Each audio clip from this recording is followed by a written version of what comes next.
Kitten Features, and you're listening to ShowX Live with Ken in a student accommodation all the way in Scotland, and Wade in his white windowless van? Uh-oh, I better get out of here. Enjoy the show!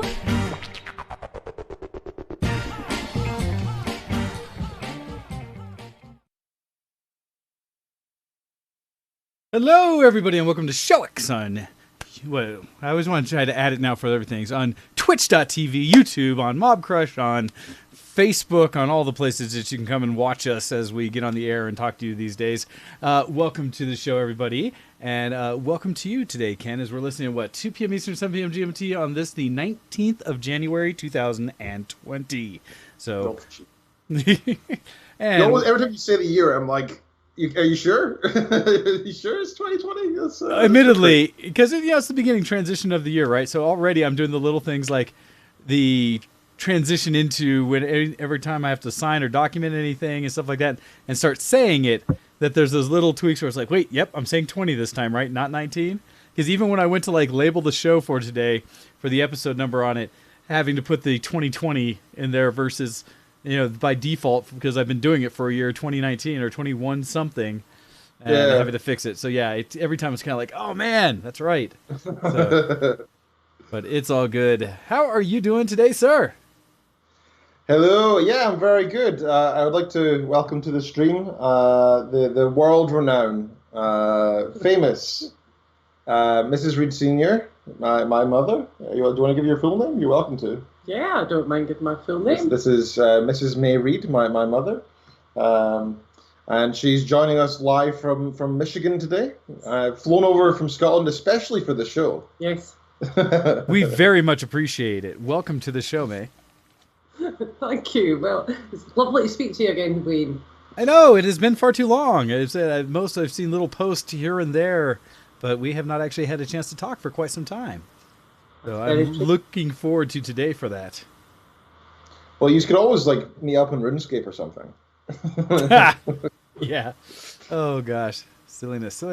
All right, so let's go ahead and get things kicked off today with a bit of Dysfunctional Deviations. Oh, so what has been going on that has not been geek this week? Ken and May, what's up? Sir, I was going to say, do you want to go first? Because I imagine since there's two of us here, our section is going to be quite long, I think, right? Sure. So, I can do it. I don't have much to get into that's not geek this week. For me, primarily, let's see what I've been going. Parents are still in town, although they are finally getting ready to get back on the road themselves. They've still had, they've got most of the things they were trying to do to get their house in order, as it will, their RV. And since they are trying to go back and be nomads again and such. And so in doing so, I had an opportunity to help them out again in the last week to finish out wiring my dad's lift. On the back of the coach, they have a place to put their motorcycle. And to make my mother feel much better about their situation, we added additional taillights to that thing, because when they're not towing their car, you can't really see the taillights for the RV with that lift behind it. So that can be dangerous, yeah. Yeah, so just to make everything nicer, the challenge is getting to the wiring for the, extra lights that go to both the hitch and to the car, and adding additional lights, having to get into the wiring on that. And initially, it had these little clips that you put onto the wires that kind of goes through both to crimp into both wires. Did not work. So my dad had to go out and source a better full connection that has both the types of connectors on it. We had to do that wiring and such. I was happy because I saw the part that I was responsible for, which were the lights themselves going into the bundle, worked perfectly when we tested it. So it was my dad's side of it that he had to try to wire into the bundle that wasn't working. Anyhow, but we got that all sorted and taken care of, which is nice. And now they're all finished. We went out and had a lovely breakfast this morning to kind of say a to-do. And they're hoping, I believe, to be on the road tomorrow to start heading east so they can get some additional work done before they finally try to find somewhere to camp for the winter, essentially go south, so to warmer weather. So we'll see when that all kicks in. But so probably my last time hanging out, at least with my folks, from them coming to visit me over the holidays, which has been a very good time. But we finished that up. Other than that, I was going to speak that I went to a friend's birthday party yesterday, which was a lot of fun, but I'll talk about the geek side of that in the next section.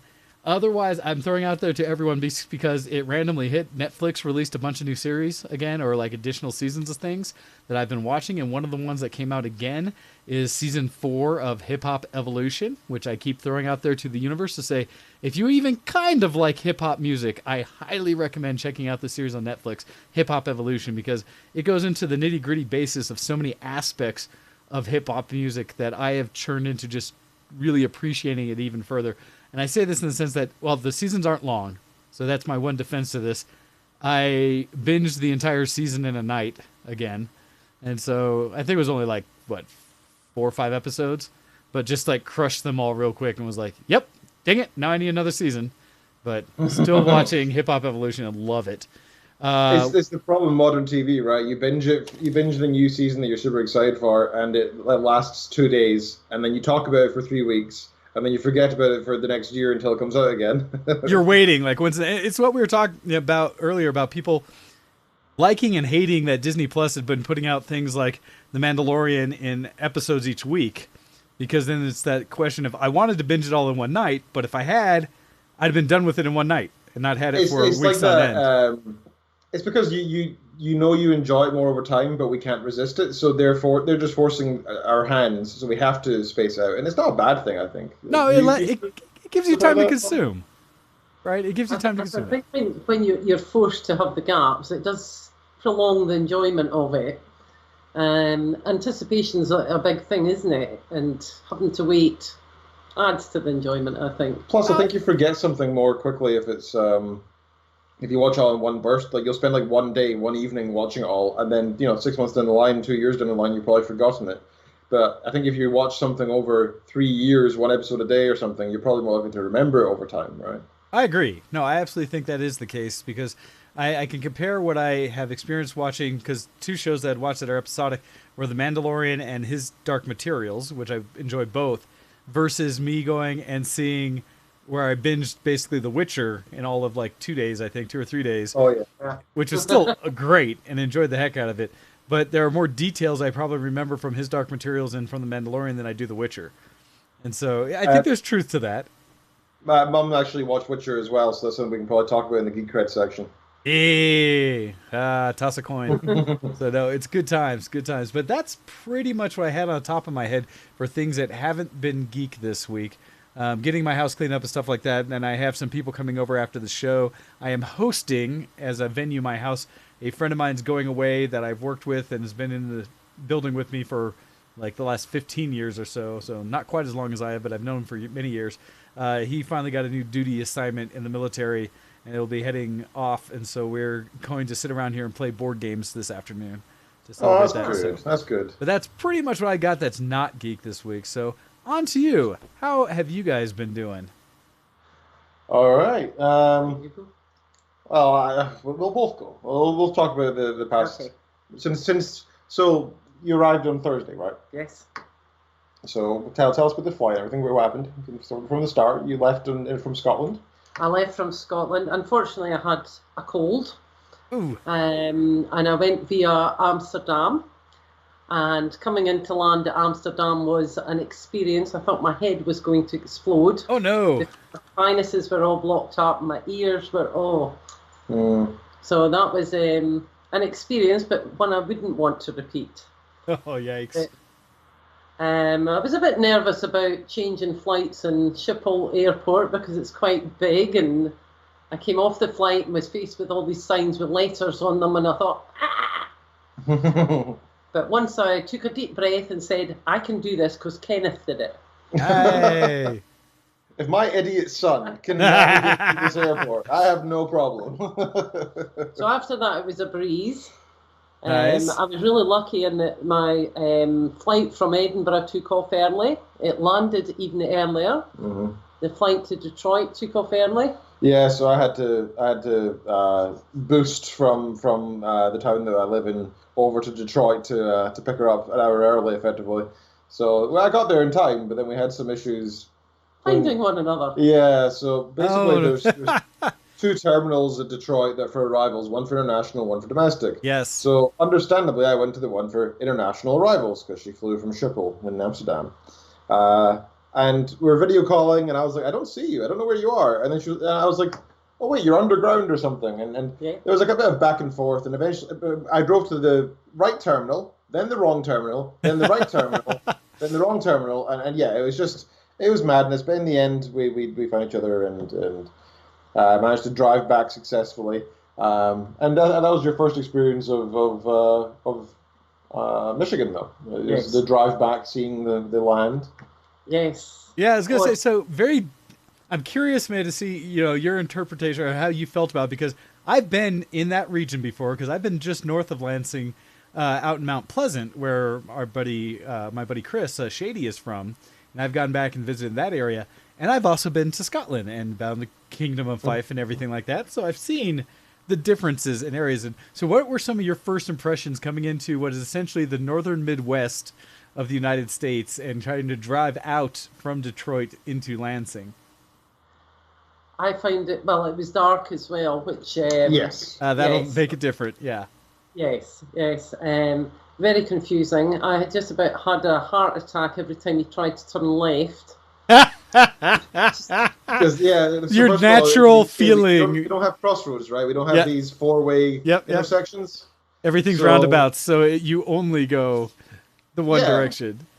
Yeah, you just have roundabouts. So that was a bit confusing. So plus she's, And you're coming up on the right, and you're going way over the road. And I'm thinking, no, you're going to hit everything. Well, first of all, you said that you drove an automatic how many years ago? Oh, many, many years ago. 30, 40 years ago. Right. So automatics have changed massively. Oh, in yeah. 30, 40 years, right? Like they used to be, very basic piece of engineering. Now they have like computer hardware and software behind it, which, makes it a very smooth experience. Oh, yeah, super easy to do. Estimate weather effects and all this kind of thing, right?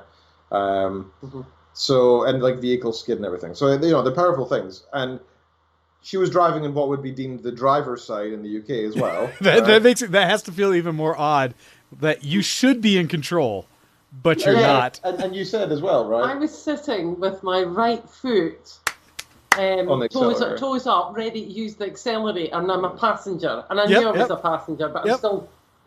Just by experience, yeah. And... So she kept thinking like, why are you in the overtaking lane? And then I was obviously in the the slow lane, yeah.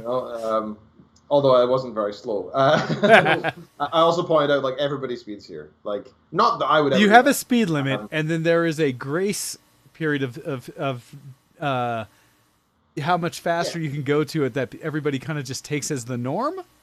Yeah, it's safer to follow the traffic, right? You follow what the traffic's doing, because if you're the one going super slow, you're probably going to cause an accident, especially in the snow and ice, which we've had a lot of this past couple of days, actually. I was going to say, so you're actually driving back in somewhat wintry conditions?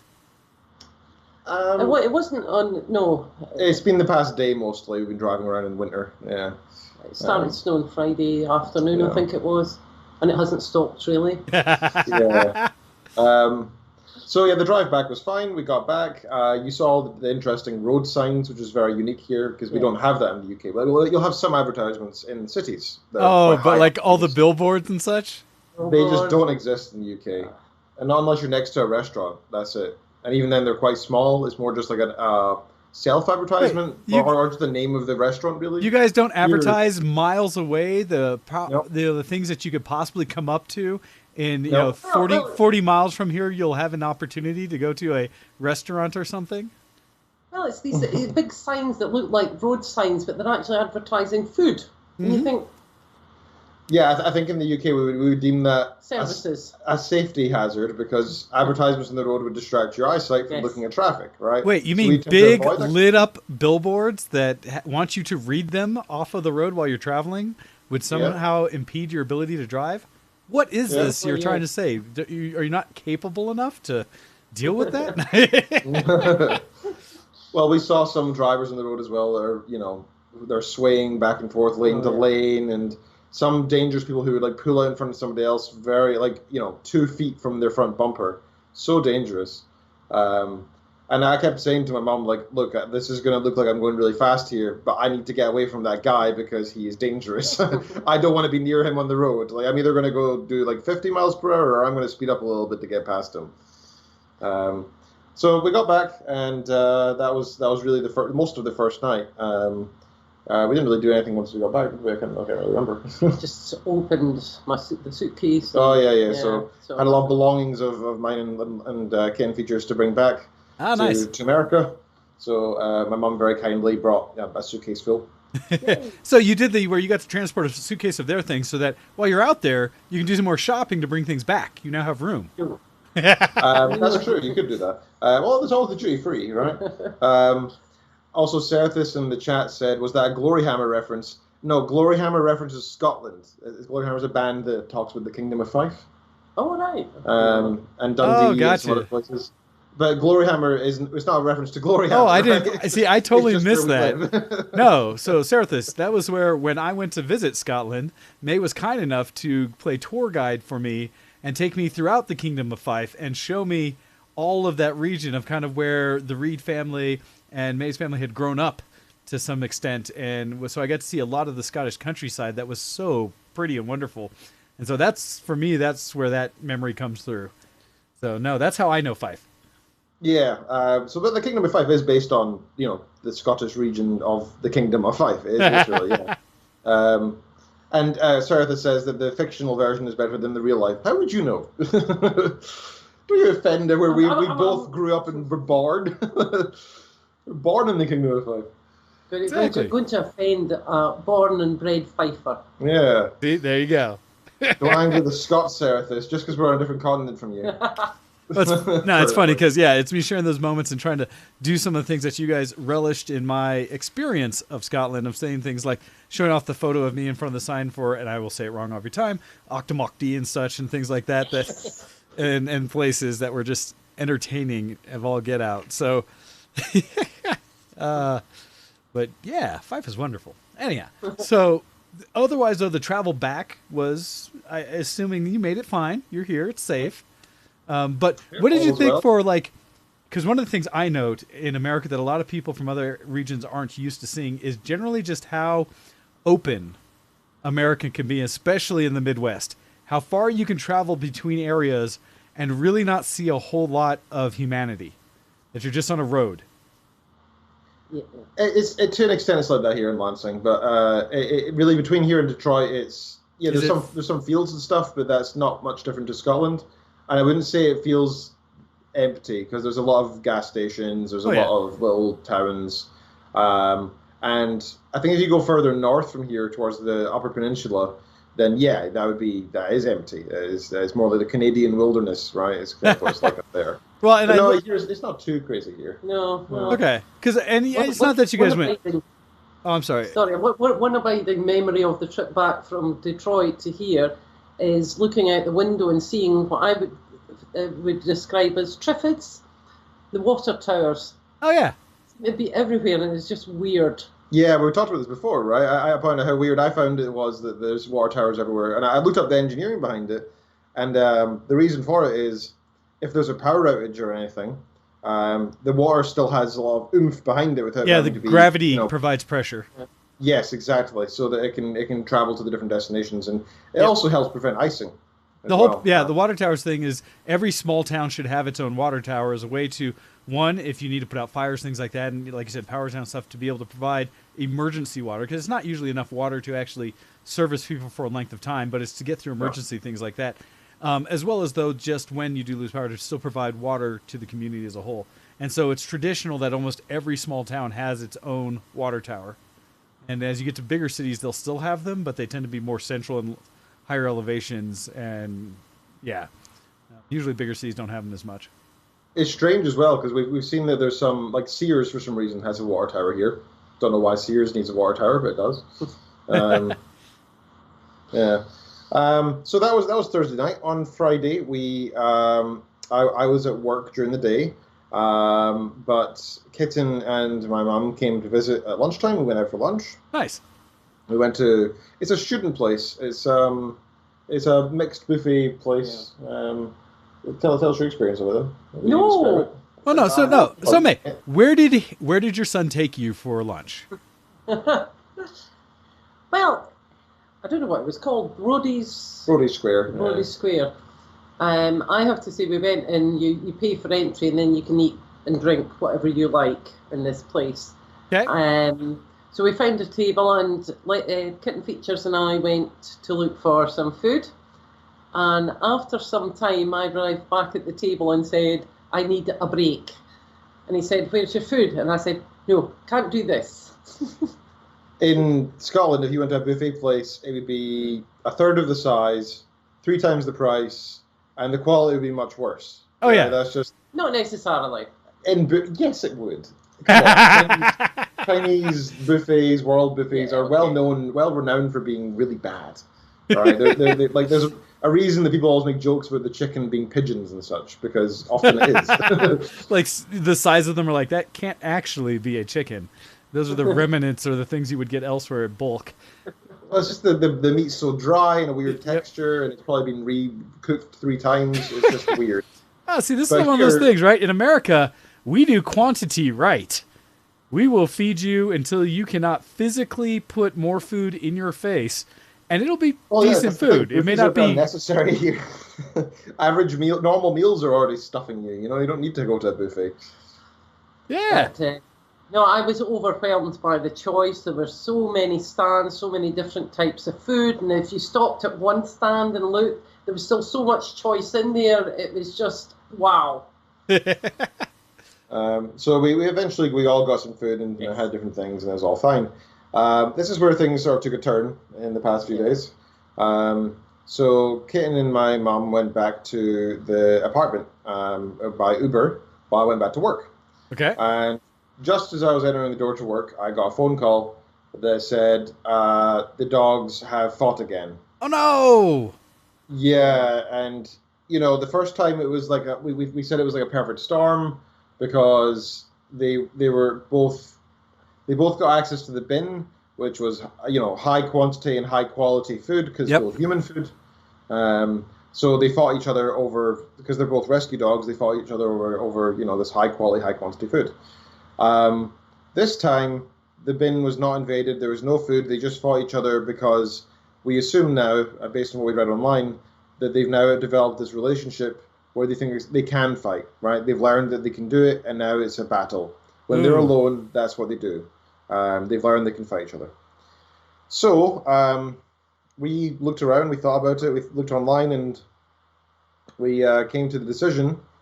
And we have since, before I go into this, we have since reversed this decision, so don't feel like it is, I'm not telling bad news. You're in the process of trying to get through this. We had to get rid of Tank. Gotcha. So we thought very carefully about, of the 2 dogs, who should we consider giving up, because if we keep them, they're going to kill each other, right? And so we felt we had to. We thought it would be unethical for us to keep the dogs and try to train them, etc. Because we've tried that in the past, and we've tried to. They've been together for years, but because this relationship has developed, you can't undo that. So we thought it'd be unethical for us to keep them selfishly. We want to, we really, really want to, but we decided it was unethical. So because our number one vow is to keep them safe, we had to look at which one we needed to, try and give to a friend or to a rescue center.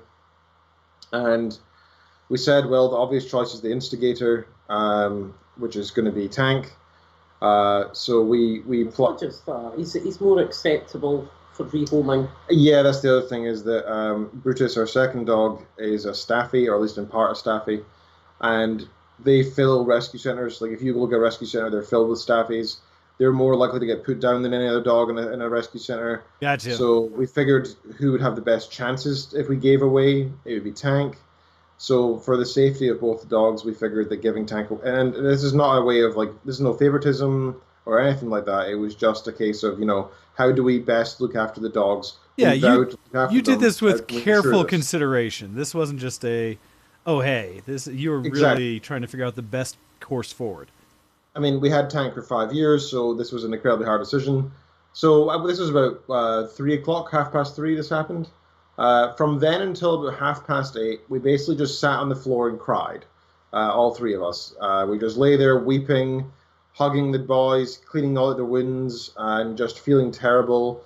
Honestly, we did almost nothing but just sit there and talk about stories of how much we love Tank and how we really don't want to get rid of him for hours. For 5 hours this happened. I sent off a couple of emails to some colleagues saying would anybody be willing to take Tank. And I also called a Rhodesian Ridgeback Rescue Center that's based in Michigan. And basically they said they don't actually take dogs in emergency situations. It's more like a long-term rehoming. So, like if we were moving away 3 months beforehand, we would start organize it kind of thing. So, but the person from the center called me back and actually came up with some advice, gave us some expert advice that we hadn't even considered. Okay. And this is really dumb. It sounds dumb in retrospect, but at the time we were just so grief-stricken by the what seemed to be the inevitable. So we considered what to do. We got this call back from this expert, and she basically said, "Why don't you cage Tank first of all?" And we said, "Well, we definitely can't do that. We already considered that. That was the first thought." But the last time we got Tank a big metal cage, a hardcore metal cage, we spent effectively $350 on it. Yeah. He destroyed it in 2 seconds. That's how he got the name Tank, right? We locked him in it. We did a test run by going outside for 2 minutes, came back in, and it was in pieces, right? He barged through it. He's a strong dog, and he has an extremely strong will. So he just barged through it, and we thought, there's no way we could do that. We just couldn't, because even if he doesn't get out of the cage, he would kill himself trying to. So we decided that was impossible. And the woman said, okay, well, why don't you just cage Brutus then? And we thought, well, no. At first I said, well, no. I said, Tank's the problem. Why would we cage Brutus? That doesn't make any sense. And then I thought about it, and she said, well, no, it'd be to protect him. Yeah. Right? And it's such an inverse, because normally you cage the to protect troublemaker, everything outside the cage, yeah. right? You don't cage the animal to protect the animal. That was a novel concept to me. Yeah. I can understand why that wasn't the reverse process of that didn't come to mind right away. I can absolutely understand that. I mean, we had 5 hours to think about it. We did go over. We sat and logically thought through all the different processes. We tried to detach ourselves emotionlessly from the concept, and none of us even came up with the idea. I think we were just too affected by the emotion and the possibility of losing Tank that we weren't thinking clearly, even when we tried to. I can understand that. So we almost lost him. So we went out that night. I hopped in the rental car that we have for the week. We went to PetSmart and we picked up a bunch of stuff and a nice fancy cage. We got a bunch of stuff to make it comfortable for him inside a big pillow, a blanket, some toys. And we followed all the advice we saw online about making it more like a den. So it's sort of like a grid-shaped metal cage. Yep. So we covered it with blankets so it feels more like a comfortable den. And yeah, Brutus loves it. He's been sleeping in it and going in there of his own volition. And we just had a test run an hour ago. And we went out of the house, came back just in time for the show. Everything's fine. He seemed to thoroughly enjoy it. That's good to hear. He seemed happy to get out, but he seemed okay being in it as well. I was going to say, because I know a lot of people with dogs, and basically calling it kenneling them whenever you put them in their crates or their spaces for the day when they go to work and things like that.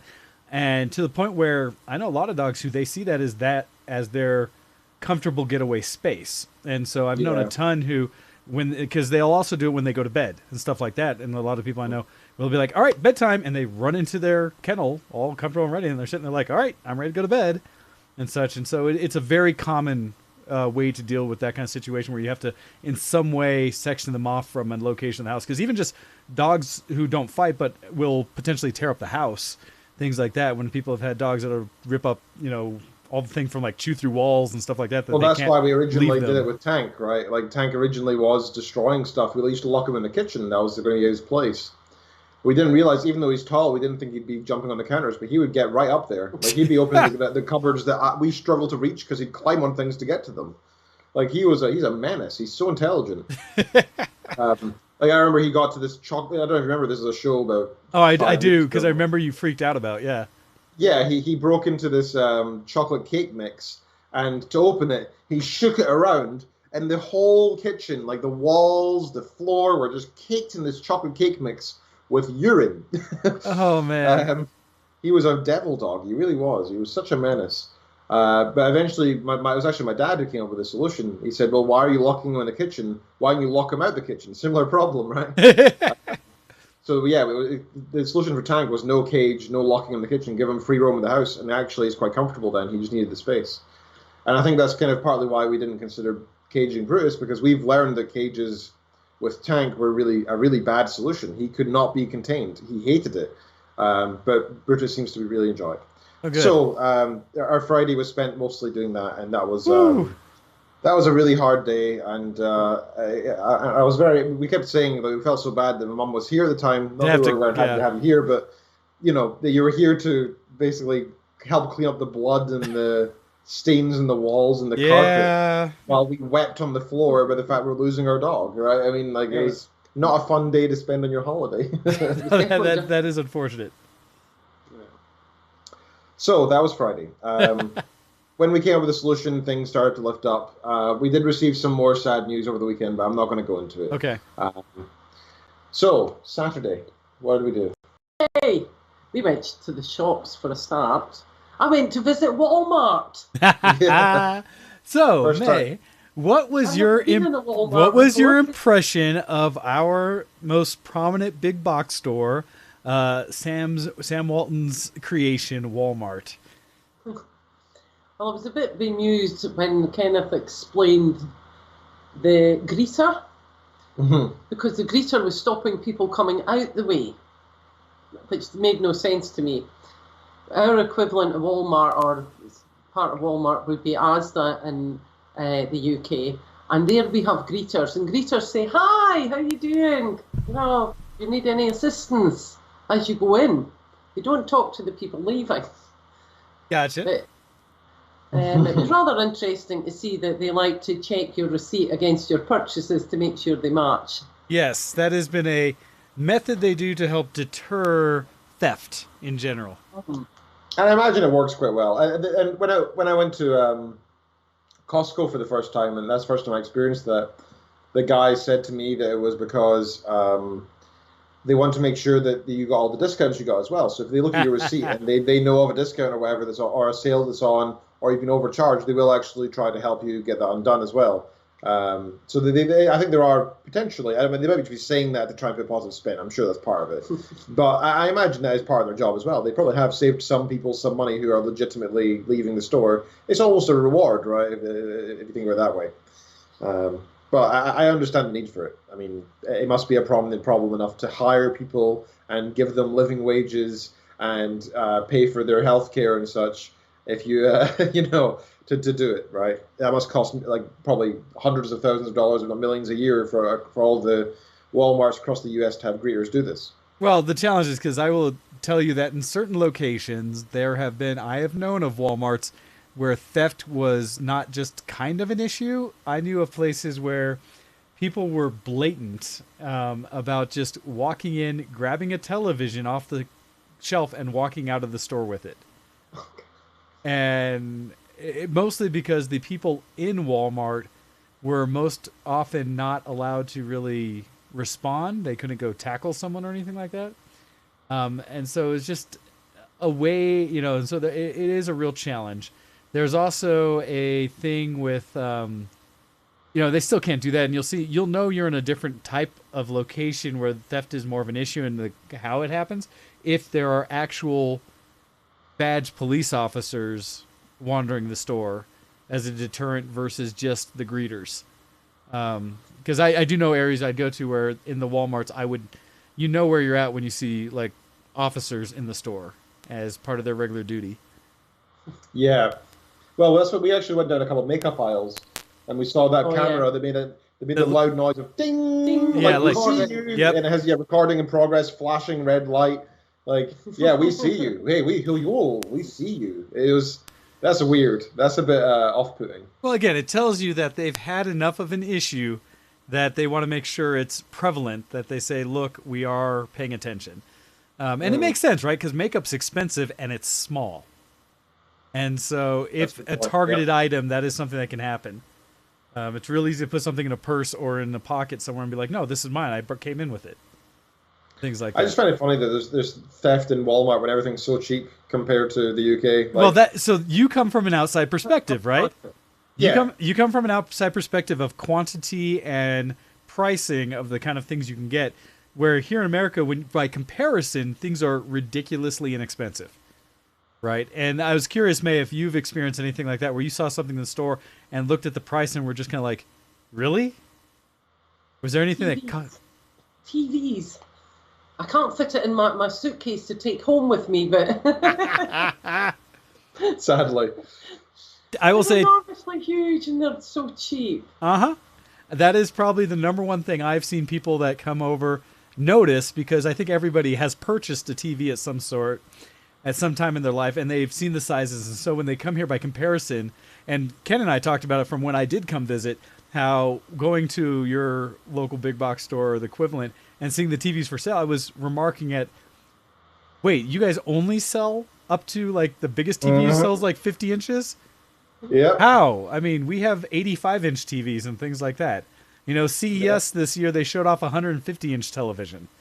At Fair, CES. that's in part because the homes are bigger here in general. Like, even this apartment I'm in just now, like, yeah, it's like $1,200 a month, right? Which is quite expensive in my eyes anyway. But for this size, if this was in a city in the UK, it'd be at least £2,000 to £3,000. Never mind, the clubhouse would probably cost even more to have access to.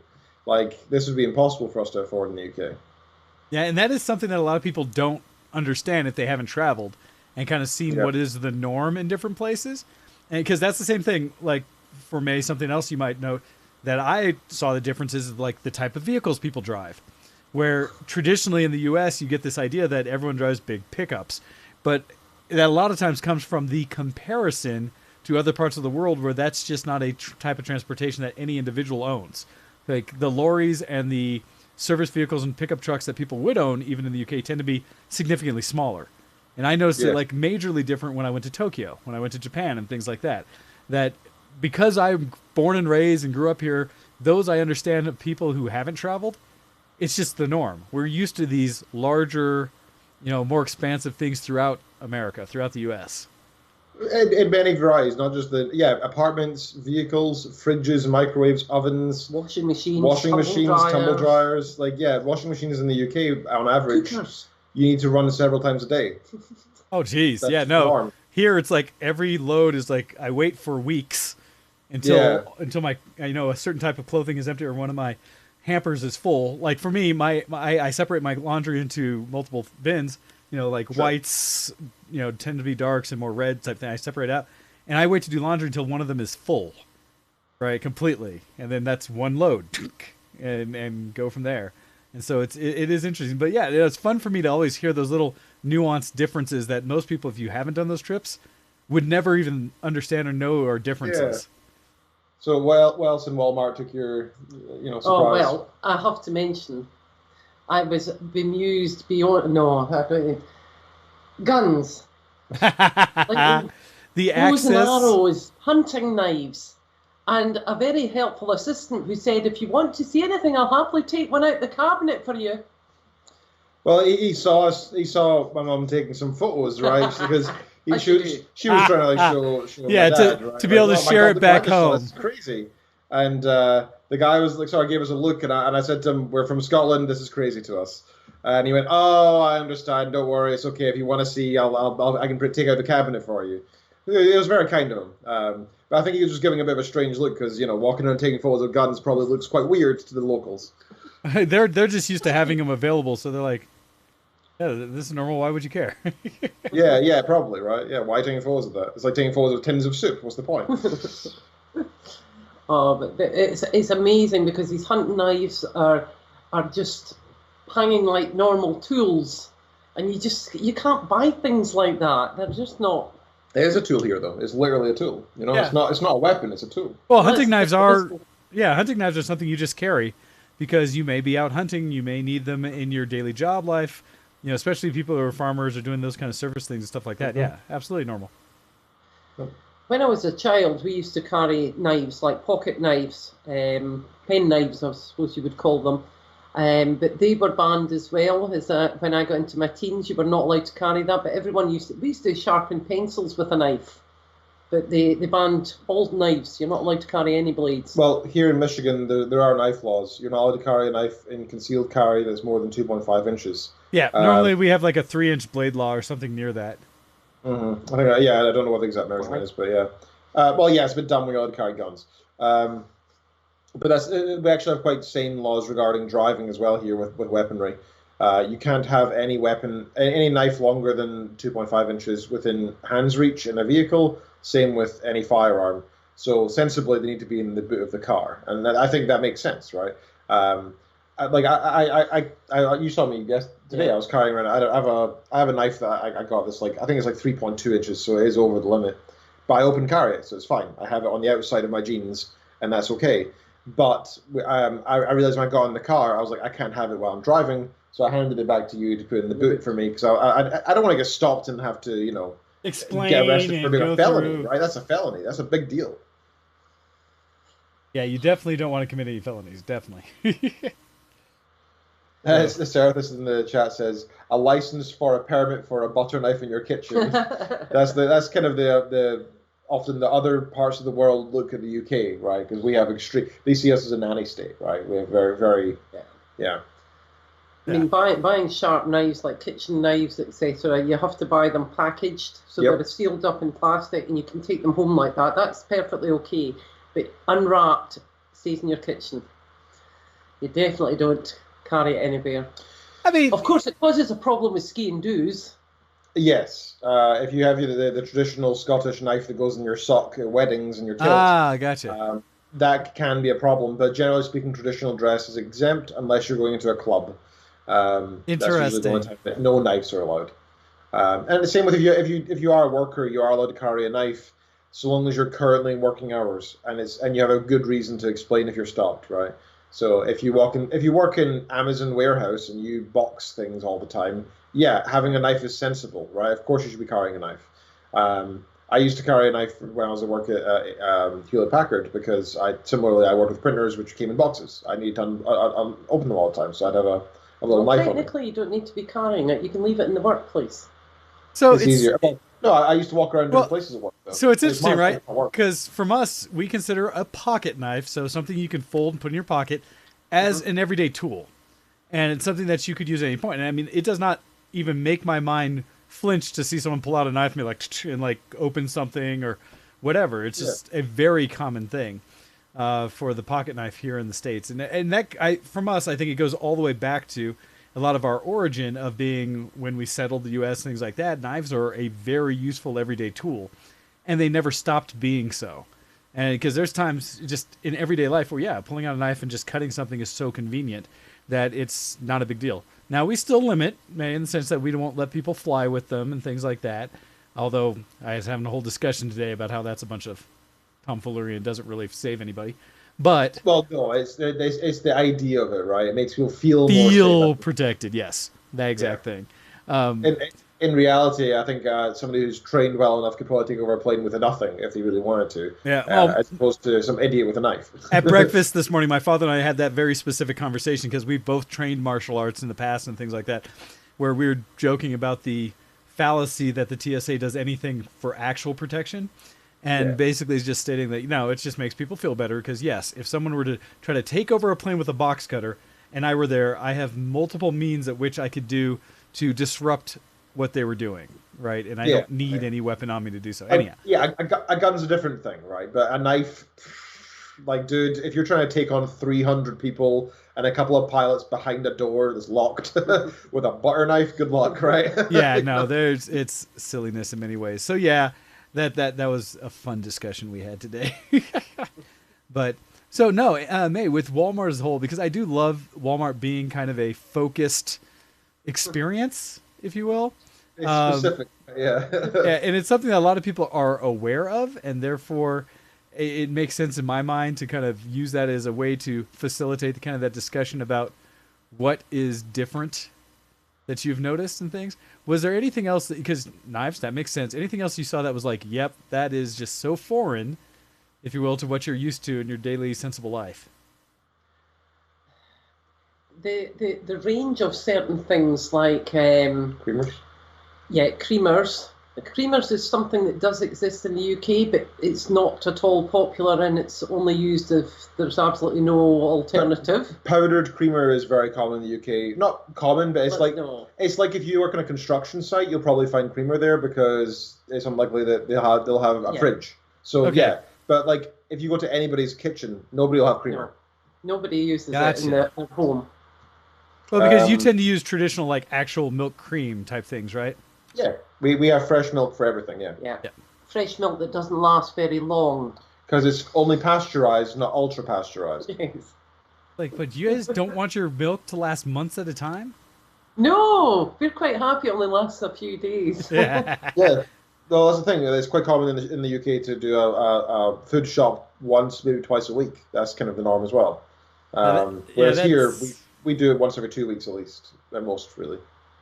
Well, and that is definitely a difference in the way we in the U.S. go. I had a lot of discussion with my folks on this one too, and just general, when people understand the why behind certain things like that, it makes a ton of sense. Because of how spread out the U.S. is, and because of how we want our food products and things to last significantly longer than other countries because of the way we live, it starts to make a lot more sense as to why we have so many preservatives and things like we do. Not that I agree with it all, but it's the why that got us to where we are. So that makes sense with the creamers. It comes down to convenience, right? It's Yes. convenient to only go to the shop once a month because it's convenient not to travel too much. So therefore, it's convenient to have a bigger fridge. Therefore, it's convenient to have a big enough car for all that shopping and so on. Gallon bottles of milk. Yeah, it's just massive. And also the price of them, right? It's 77 cents Oh, it was? God, 76 yeah. cents? Like, in the UK, you pay a pound for a litre. So that'd Okay. be what, $1.30 for a litre? Yeah. Yeah. So yeah. Anything It's else? nice fresh milk. Anything else in Walmart that took your? Just a range of everything. I mean, syrups and things. Oh, yeah. And, The cake aisle, yeah. Oh, yeah. What was Quite it a- called? The Lannies, or what it was called? I have to say what I bought. Oh, go on, yep. I'm proud to say that I bought a box of Twinkies. Yes, I'm proud to say I bit the bullet and bought a box of Twinkies. Heard about them, heard Kenneth's description of them, never experienced it. You say you bit the bullet. I think there'd probably be more nutrition in a bullet than there would be in a Twinkie. More minerals.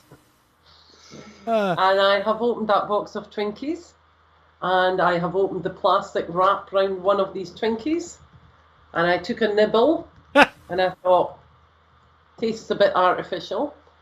I took another one or two nibbles till I got to the creamy centre, and Cream. it tasted artificial.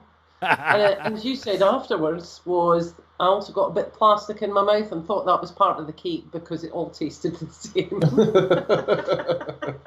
No, you see, you're not supposed to nibble on a Twinkie. No, that's supposed to be like 2 bites done.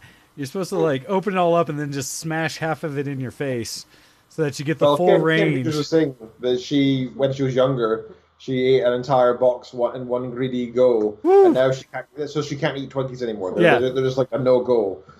So I definitely am going to pack some Twinkies to take back so that To other share? people can experience this.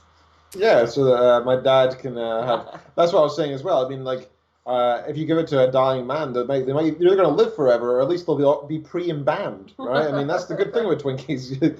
It's so full of preservatives. It's fine. It's like Preacher77 says in the chat. Preservatives also maximize the amount of product will actually be sold because it's not going to spoil too early. There's less you need to throw out. There's less you need to restock. It'll last for longer. Yep, and therefore you'll see where we move everything in massive quantities. And so we produce massive quantities, we ship it in massive quantities, we allow it to stay on store shelves longer periods of time, and then in your own possession longer periods of time due to mass amounts of preservatives. So yes, that is absolutely a truth to what it is. And yeah, no, I am entertained because for me, the Twinkie experience, I don't eat Twinkies because yuck. However, I have a very specific way and time and location when Ken and I go do this that we will go experience. I forget if you've done it before, Ken, of doing Twinkies, which is like at a fair or something. You have to have a Twinkie deep fried. So you batter it. No. You batter it. You batter it. You fry it. You pull it back out, and then you sprinkle powdered sugar on it, and you consume it that way. Because then it's very much like a funnel cake that you would get at a fair and such.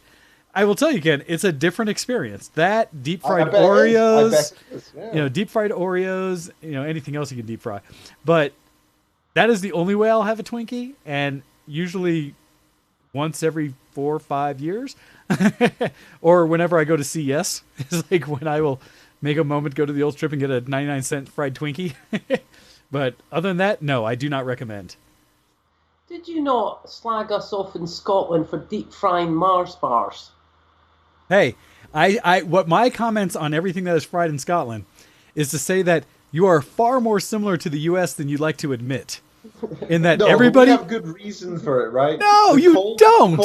It's much colder in Scotland than most of the US. What? You are living in an area that will put that to challenge. And But we were talking about this. Yes. We challenge Michigan. It may be technically colder here, but we can quite easily go out without a scarf, without gloves, without a hat. Yeah. In this minus 14 Celsius and this 25 Fahrenheit, because it's not that bad. It doesn't feel bad, and it's because it's not wet. It's not moist. It's not humid at all. Humidity is the death knell of all life. The more humidity you have, the more everything sucks. In Scotland, it might be 20 degrees warmer, but it feels 20 degrees colder than here. Yeah. Oh, absolutely. Because it could be 8 degrees Celsius, so it could be like 40 Fahrenheit or something, and you're shivering and you feel like you're going to die because it's so cold, because the wind chill and the humidity is just so much worse. Well, you are also in central Michigan. You are literally as far from the Great Lakes as you can be while being in Michigan, in the sense that where you are right now is much more comfortable. If you go visit the lakes, you will experience that. Because actually, I would be curious, because Michigan itself, compared to the size of Scotland, I haven't done that math. Michigan's bigger than Scotland, right? Just as landmass? It is. I imagine it has to be. But I was trying to think if it's also bigger than how much of the UK it would stand up against. Because arguably, you are closer anywhere in Scotland to the water than you are right now in Michigan, where you guys are sitting today. Michigan is 3 times the size of Scotland. So you are 3 times the distance from the coast that you would have been anywhere else. So you're basically in dry land compared to anywhere in Scotland. I'm just thinking anywhere in Scotland you would be no more than 35 miles from the coast. Can't think anywhere. Well... Or a loch. Oh, okay, or a loch, yeah. Well, Yeah. if you put rivers and lochs and stuff, then yeah. But, No, because you guys have water everywhere. Bodies of water. You're not far. Yeah. No. So it makes sense. The humidity where you're at right now is significantly less. Arguably, if you ever have the opportunity to come up to where I'm at, we're in a high desert. So like today, it's 40 degrees out, and when I went out for breakfast, I had a coat on, but I was like, I probably don't need this. Sun's out, beautiful day. It's warm. It's lovely out. Saw a guy out in his shorts as he was walking around when it's basically, what would that translate to, like 5 degrees Celsius or so? Yeah, well, that's fine. We get that. We do that in Scotland. yeah, all the time. that's summer. Like, that's fine. Yeah, well, that's true. That's true. For you guys, that is warm. Well, that's the thing. Like, I was saying, I've been joking to my mom this past few days. Like, she goes out for like a smoke and puts on her jacket, puts on her hat, puts on her scarf. And I'm like, it's only -3. It's warm. What are you doing? No, it is fun to know those differences. But I will still say, Ken, it doesn't sound like you, since you've been there, have truly suffered the cold winter that hits in Michigan. I'd say we're suffering the snow just now. Snow. It's a good foot of snow out there right now. Nice. But more than a foot. It always came up to my knees. okay, yeah, it's been more than a foot. It's not that cold though. If you stay out and walking for 15 minutes, you start to feel it. But I know in Scotland you could take a step outside for 10 seconds and you're frozen to the bone. Well, and it must be significantly more snow than you're used to seeing regularly, because in Scotland it mostly stays cold and unfortunate and icy, but not necessarily heaps of snow. No, we have had heavy snow from time to time, but it's a rarity. Normally you get snow showers that melt, freeze. Stay frozen. It's ice and it's cold and it's damp and So hopefully you're enjoying that. Talking about the freezing and that, I was quite intrigued by the number of cars that are parked with their window wipers pulled off the windscreen. Yep.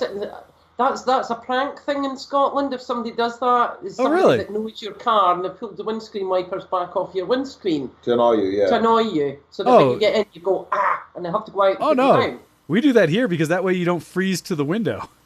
And so it's easier to scrape your window and then just put them down and get away. Because when they're frozen to the window, you have to like heat them up enough so you don't rip your blades when you try to use them. Yeah. So yeah, because I don't think you guys are far enough north where you have as many engine block heaters or not.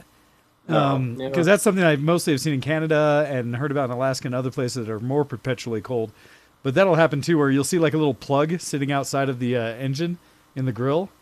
And it's so that they can go home and plug them in to keep the engines warm enough to start the next day. I don't think it gets cold enough there. But no, I'm sure it does occasionally, like during the crazy winter storms. It does get to minus 28, and I think that's getting close to, that's probably minus 20 Fahrenheit.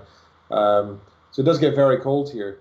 But I know that in the Northern Peninsula, for example, it's like that way more frequently, if not worse. Gotcha.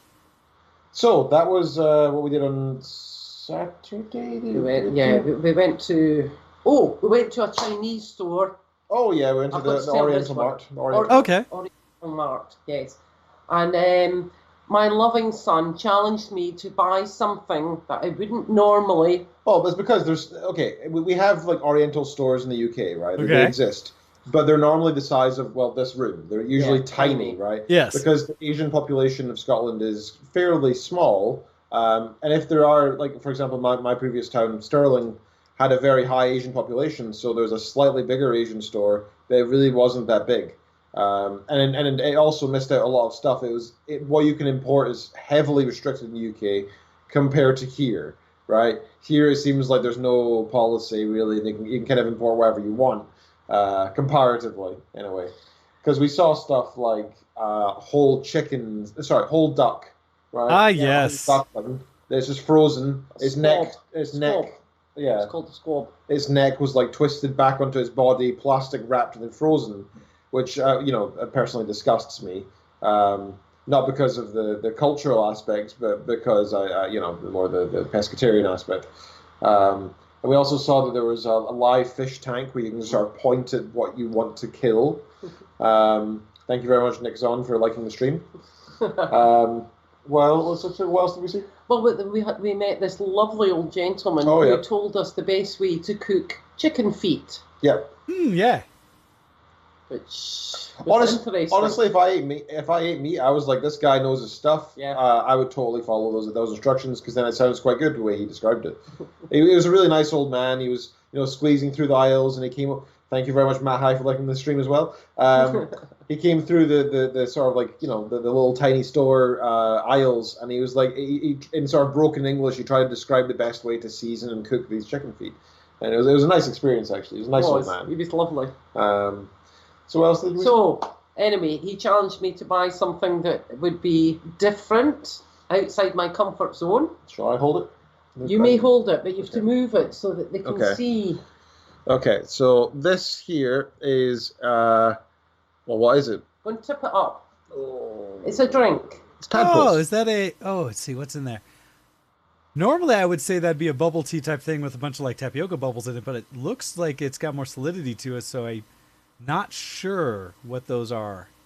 I'd almost want to, I was gonna ask if those aren't some kind of critter, because they look like they would be eggs. Can anybody in the chat identify it? No, I don't know how you pronounce it. Copy. Kaya seeds. Oh, yeah, Copy said Kaya or Chaya. Close, but not. Yeah, can anybody identify them? Anything? I chose it because I thought it looked like tadpoles in a bottle. Gotcha. It is actually basil seeds. Oh, seeds. Interesting. Yeah, basil seeds with honey flavor. Ooh. So are you going to drink it live on the stream? Get a live reaction? Well, she's not tried it yet. I've not tried it. It's still sealed. So my question is, it looks like a gel one. blood. Hopefully there is no carbonation in that. No, there's no carbonation. It does say shake well before. Okay. No, you do it. Okay. Oh, I'll be very curious. Oh, there we go. Oh, yeah. Okay. Lovely plonking noise it made as we opened it. There we go. I'm imagining it's going to have a very dense texture to it or something where it's a thicker, syrupy type of liquid. You can hold Very it upside good. down and let some of the basil seeds go down. Oh, we have to taste this, yeah? Yes, you made Oh, me God buy damn it. I didn't realize I had to drink it. It's for the show, Ken. It's all good.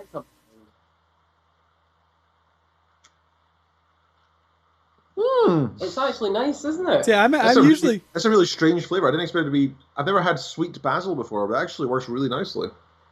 I have found that a lot feels of. a bit like tapioca. Yeah, that's what I was going to say, because I found that a lot of the Asian style drinks that they've made, to me, like aloe drinks and some of the other ones like that, are really refreshing, cooling, and kind of a different texture than what we normally get, at least here in the States. And so I'm always very curious.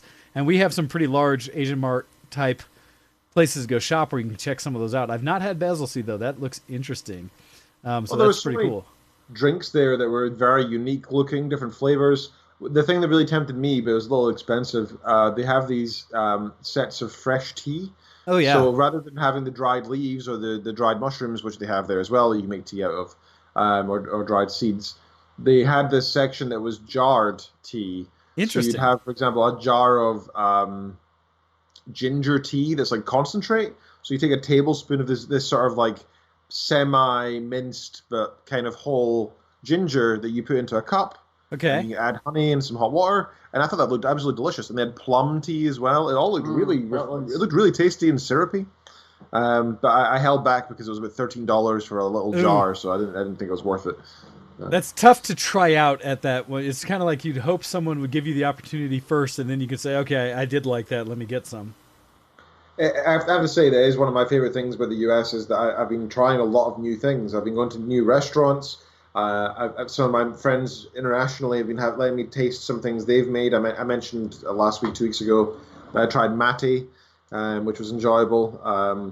And I just tried that basil seed drink. I don't know if that's a Japanese, Chinese thing. I don't really know. It's Chinese. It doesn't say on it. The symbols do look Mandarin to me, but I don't know. So yeah, it's been that's one of my favorite things with the US is that it is a very international place. There's lots of food types from around the world. Sorry, it's Thailand. Oh, okay, go. So that's been really enjoyable as well. So we went to the Oriental Mart, but you forgot something before that. What did I forget? We also went to eat. Oh yes. Where we go? We went to IHOP.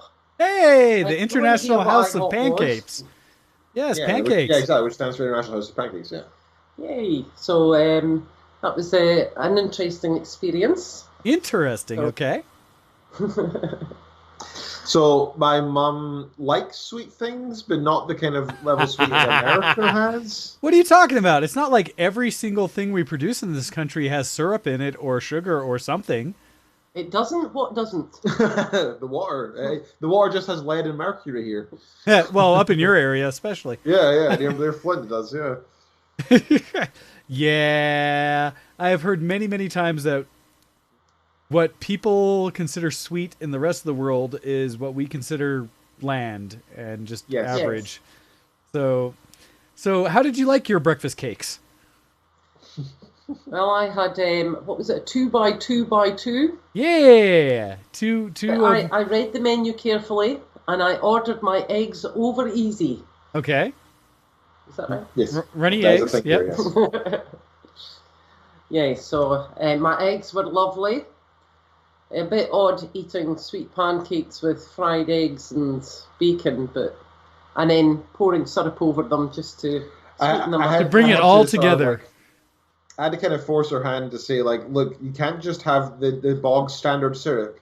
There's like flavors. Did you try the strawberry? Did you try the blueberry? Did you try what's the other one they have? The pecan? The pecan, yeah. Yeah, I didn't try the pecan. I only had the pecan because I've had the other ones before. The pecan's probably my favorite. I usually do like a little bit of each as I eat through the pancakes and such. Like start with a little bit of this, take a few bites, and I'll try a little of the next. Such because for me, and I've had other friends that say the same thing. It's all about the sauces. That anything you're eating is just the delivery mechanism for the sauce, and so that's why I went with the whole grain pancakes because the pancakes are all good. They're all enjoyable regardless of what they're made of. So I'm still covering in syrup and being unhealthy, but at least I can be slightly healthier and have the whole grain. Slightly being the word. Uh-huh. Yes. So in the end, though, May, did you appreciate or overall enjoy at least your breakfast, even if the sensibility of it was a bit much? I did enjoy it. I was also bemused by the endless pot of coffee that came with my breakfast. Yeah. You need to be able to get caffeinated in the morning. How else are you going to start your life? Well, I pointed out to her that there's also an over 55 section of the menu, right, which comes with smaller portion sizes, but it's also cheaper, right? And I was pointing out why that's actually a very considerate thing. Say, it May, makes sense for how May, what are you doing looking away like that? Yeah, but what are you doing looking away like that? As though offended in some way that part of the menu exists, or just that your son was recommending it? It was the son recommending I never it. once recommended it. I was pointing out that it existed. I was discussing the fact that it's interesting, and I think it's a good thing that it exists.